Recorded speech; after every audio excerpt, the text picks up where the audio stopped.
thinking about this topic since New Year's Eve, and I've known that I want to cover this on my first episode because it just keeps coming up. And it specifically came up on New Year's Eve after the actress and comedian Whitney Cummings did a set on CNN's New Year's Eve show. And if you missed it, just take a look. 2024 election fried our brains. The Democrats couldn't hold a primary because they were too busy holding a body upright. Kamala was forced on us so hard you'd think she was patented by Pfizer or Moderna, whichever one's, oh God. Andy just gave me a very scary look. No! I thought being a mom would mean that less people would want to come see me. I'm now playing, like 3,000 seat theater, awesome. Which is about the viewership of CNN these days. I mean, it's so great. Like this entire set, she is basically shocked they have not cut her off. You can tell that she's uncomfortable. She's like very tentative. She's taking a risk, making all of these jokes that are incredibly honest. They're incredibly genuine and insightful about the state of our world and the state of politics. And people loved it. Like she went on for like 5 minutes and everybody was, again, I knew she wouldn't disappoint. Brett Cooper doing her thing.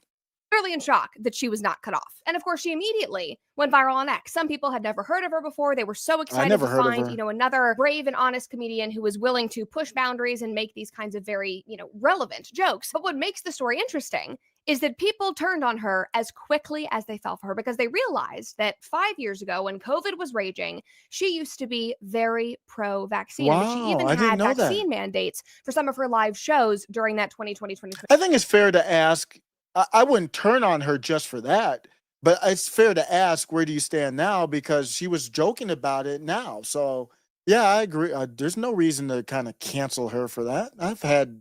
I tell people all the time, the after show Carnage might not know this as well, but I used to be an AOC supporter. Yeah, it was cringe. 21 period.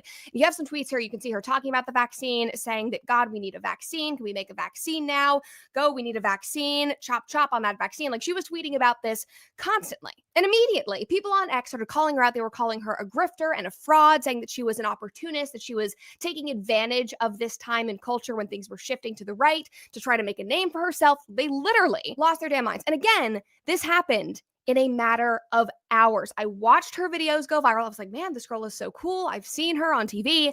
And then suddenly everybody hated her. And it makes no sense to me. Like they were angry that she had not issued a formal apology before getting up and doing a comedy set. Like they were angry that her track record wasn't perfect. Like guys, nobody in the world has a perfect track record. And more than anything, I think that we should focus on their actions. I mean, that's how I evaluate everything in my life, whether it is a politician or my meat delivery service, which is why I trust Good Ranchers. Guys, did you know that 85%... Wait a second. She's so wholesome. She's got the wholesome vibe. And I'm like, okay, you're on point. You're doing your thing. And then all of a sudden we get to meat delivery service. Come on now. Come on, Brett. You're better than me. Finish him. Brett, you can't hit me with the meat delivery service. You can't do that. You just ruined everything. I'm just playing, but I'm not playing. Come on, Brett. You can't go with the meat and then put that look on your face and act like I'm not going to say anything. How many guys want to deliver meat to Brett Cooper? Now she's married. I think she's married, right? It's not. But I'm not the one. Mr. Cooper, you're gonna have to holler at your girl. Is she married? She got married, right? Yeah, that was the whole story. Like her old friend was the maid of honor. Mr. Cooper, you might have to talk to your girl, your wife. She's out here asking for meat delivery. That's not what we need right now. I thought she was wholesome, and man, let's kind of skip through the meat delivery part of the show and keep it on topic. How about that, Brett? Convenient and support a company that actually follows through on their word. And I understand that people are upset because we should focus on their actions. I mean, that's how I evaluate everything in my life, whether it is a politician or my meat delivery service, which is why I trust Good Ranchers. Guys, did you know that 85% of grass-fed meat in our stores is actually not from the US? That's because the country of origin law was actually repealed in 2015. So now meat can be packaged here in the US. Evaluate everything in my life, whether it is a politician or my meat delivery service, which is why I trust Good Ranchers. I like that she has fun. She's a talent, man. She is really good. She's really talented.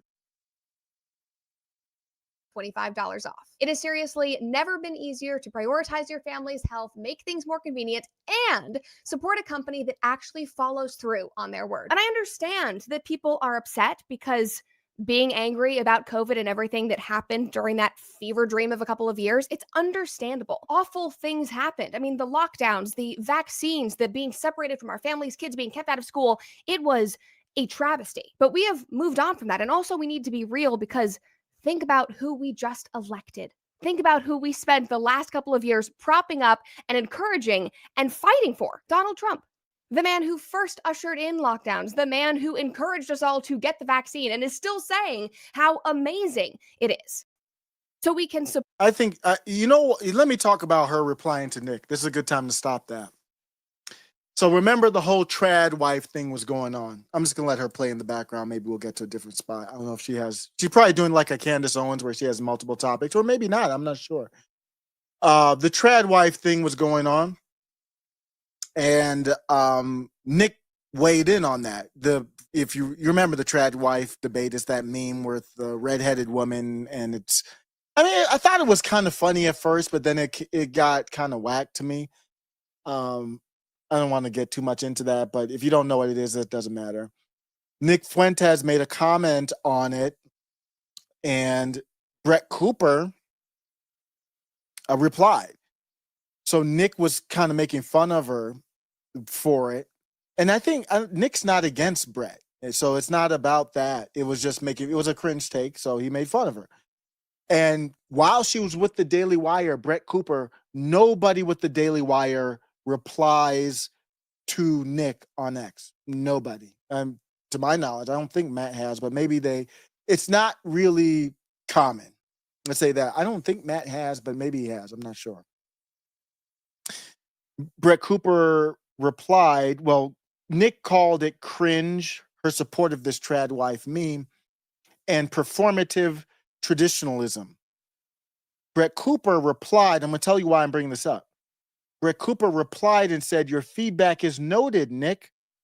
Maybe I'll design one with your face next. And I think what that to me showed is, because Brett Cooper is a Gen Z guy, and I would say Nick is still a Gen Z guy, even though he's kind of getting older out there. Nick is getting older, believe it or not. How old is Cooper? Is he probably younger than Nick a little bit? But they still kind of intersect their audience a little bit as far as age, at least. This is After Show Carnage on the Middle MAGA Network.